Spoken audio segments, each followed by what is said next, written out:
एक समय की बात है जब ब्रह्मा जी ब्रह्मलोक में सिंहासन पर विराजमान देवताओं और ऋषियों की स्तुति में कहते हैं कि सभी देवताओं में सर्वश्रेष्ठ देवता मैं ही हूं, मैंने ही सृष्टि की रचना की। इस प्रकार ब्रह्मा जी को अहंकार हो गया।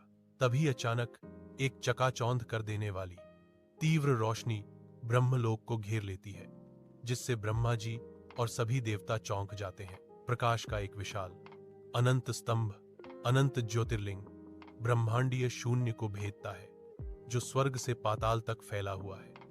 तभी आकाशवाणी हुई, जो इस ज्योति का आदि और अंत पता कर लेगा वही सर्वश्रेष्ठ देवता होंगे। ब्रह्मा जी ऊपर ब्रह्मांड की ओर गए और विष्णु जी नीचे पाताल की ओर गए।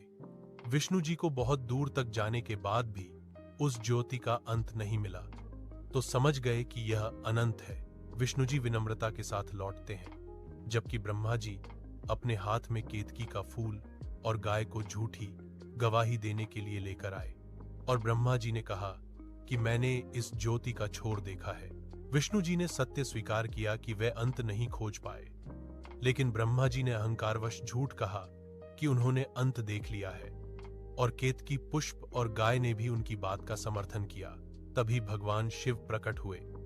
उन्होंने ब्रह्मा जी के झूठ पर क्रोधित होकर काल भैरव को उत्पन्न किया, जिसने ब्रह्मा जी के उस मुख को काट दिया जिससे उन्होंने असत्य कहा था। ब्रह्मा जी को श्राप मिला कि उनकी पूजा पृथ्वी पर कहीं नहीं होगी, केवल पुष्कर में ही उनका मंदिर रहेगा।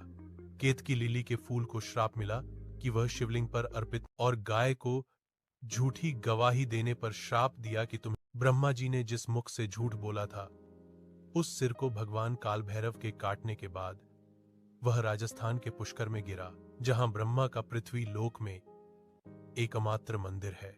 श्रापित होने से ब्रह्मा जी की पूजा पृथ्वी लोक पर पुष्कर राजस्थान के अलावा कहीं नहीं की जाती है।